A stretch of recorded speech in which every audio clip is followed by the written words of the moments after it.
rope for, Miss Dunn? Weekly.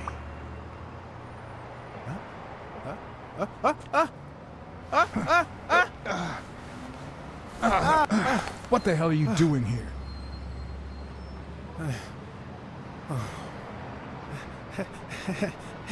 Hey, look!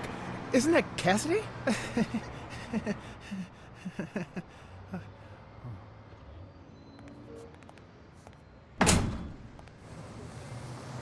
Don't change the subject, you sad little... Why don't we settle this over ice cream, huh, John? Just like in the good old days. How did you get up here? I don't want anyone to see you.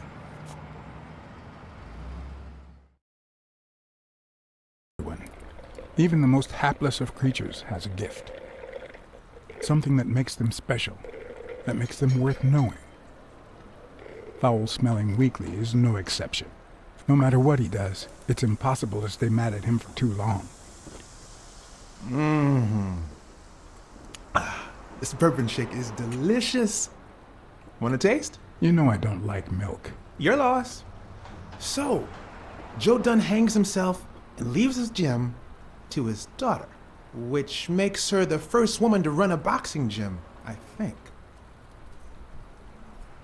The real question is, why did he commit suicide? Well, it's pretty obvious. Is that so? Care to shed some light on this, Sherlock? Oh, there's no need to look for reasons. People hang themselves every day out of sadness. And stuff like that. End of story.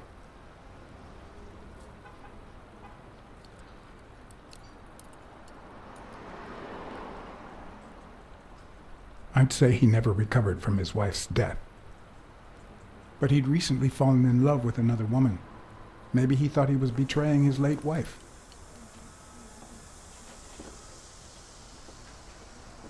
Well, it doesn't really matter. It's just a hunch.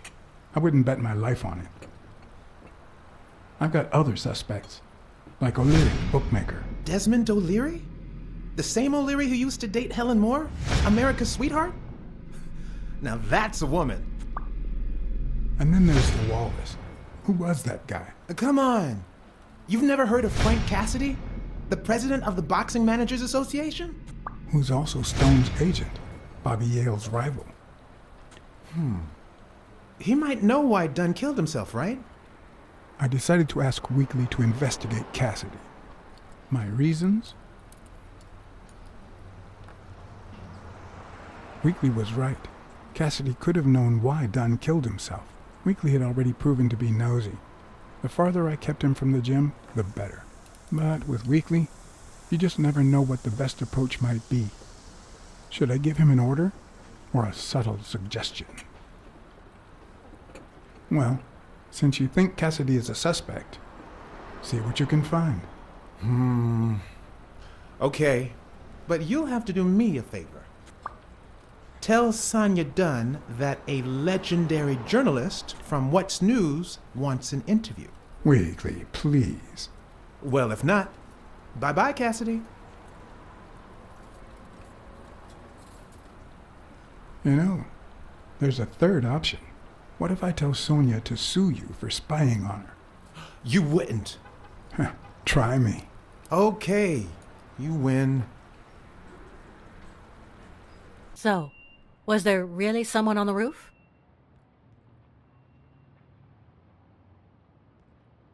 There was, but it was just a friend of mine. Oh, so now your friends are spying on me. Look, I had nothing to do with it. I even got him to stop. Sure you did.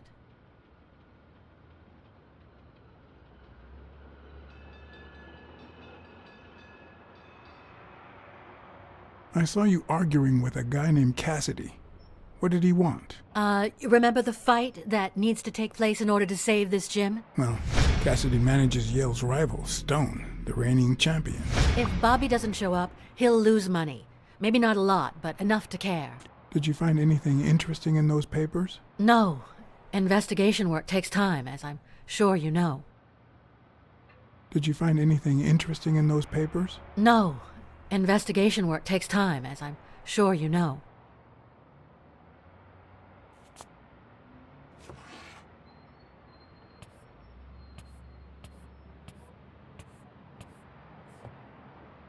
Dunn kept files on the gym's staff and clients.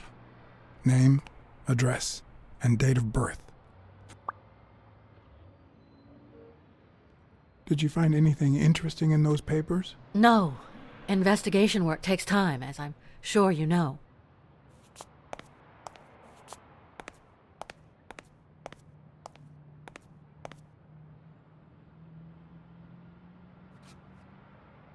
I'd like to take a look inside that safe now. Could you give me the combination? I'd love to help you, but my mother's birthday used to be the combination, but I already tried it.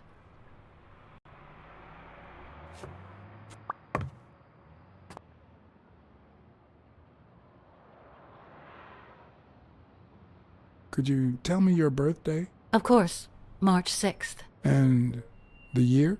I'm 24, Mr. Blacksad. You do the math. No luck.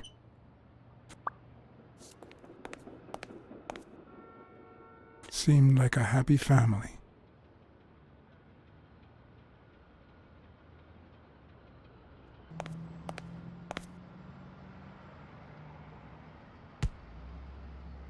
Thanks, pal. So, what else can you tell me about Dunn's death? Well, not much. My memory's not what it used to be.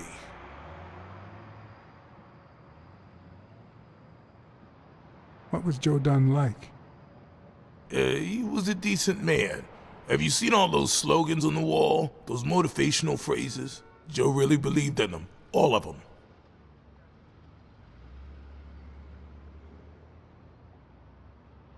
Joe Dunn or Joey Dunn? Huh?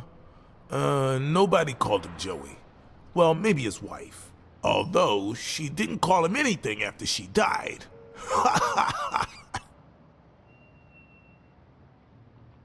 What can you tell me about Sonia Dunn? She's hot, ain't she?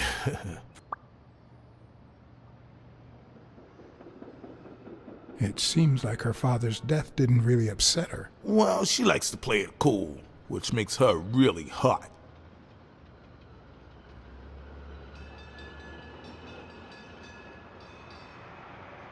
Do you have any idea where Bobby Yale could be? Not a clue. Do you know any of his relatives? His father, Avenarius. Avenarius? The boxer poet? Didn't he disappear 20 years ago? Yeah, and his wife, Bobby's mom, died shortly after. Dunn is the closest thing the family the poor kids had ever since. You said Yale joined a gang back in the day? Know which one?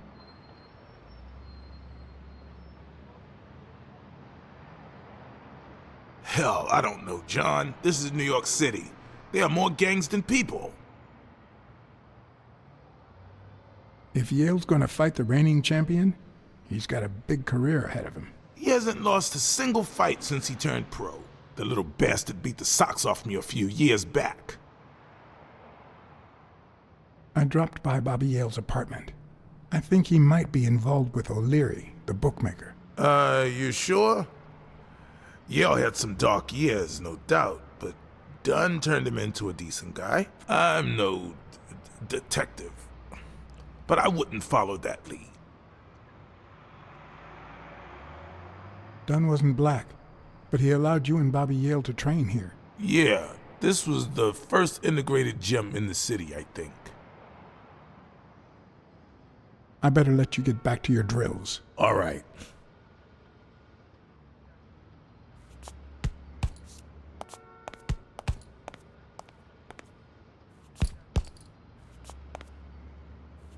On the surface, it seems dry, but there's no dust, and it's damp underneath. It could have fallen the day Dunn died.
The racist brain is so full of hatred that there's no space for trifles such as common sense or, say, spelling. But this most cultured writer spotted the error and attempted to correct it. Not sure what to make of the outcome.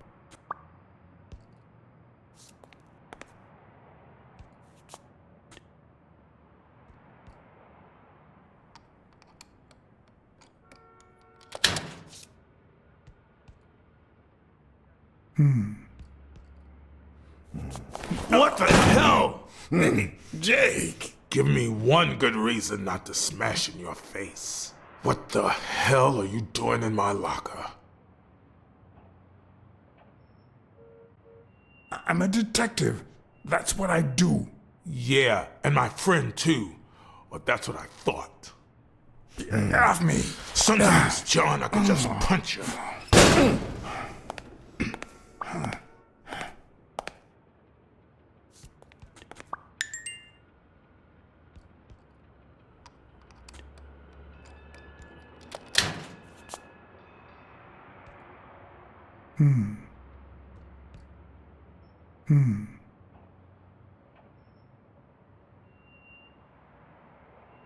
Damn.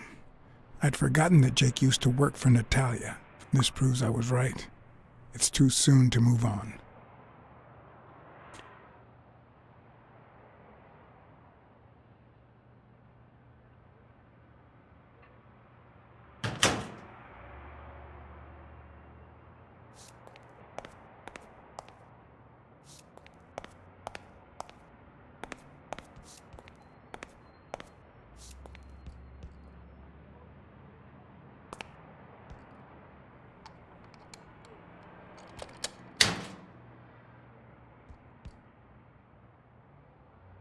Smells like paint.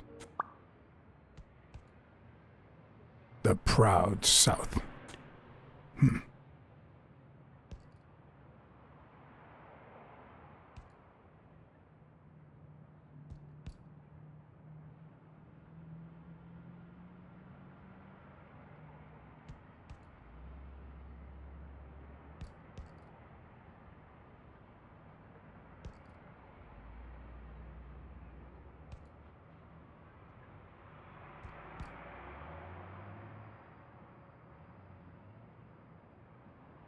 Bastards.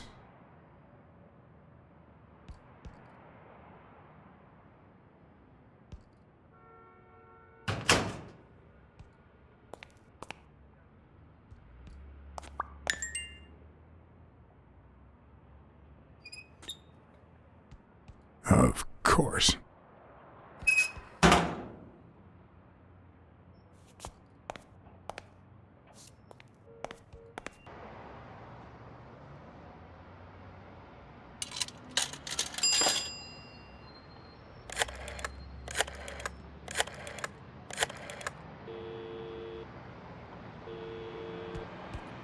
Smirnoff. I think I have a new lead on the Dunn case. I found racial slurs painted on the lockers at Dunn's gym. He was pretty open-minded about racial issues. Maybe his death had something to do with that. John, half of the crimes in this city have racial ramifications, unless you have solid proof that it wasn't suicide. My hands are tied. I think that's it.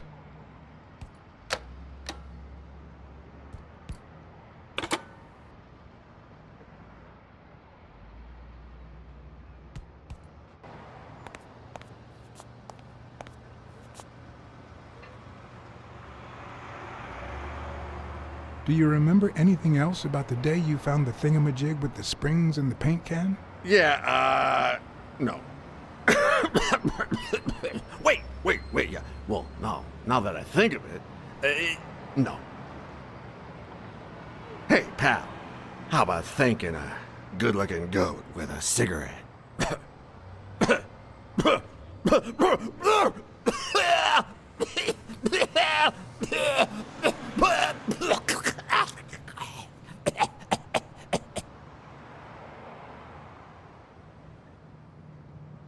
I don't think that's a good idea.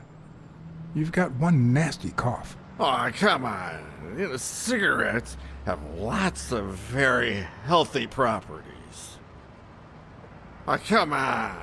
It's just a smoke, lady. Okay, you're right.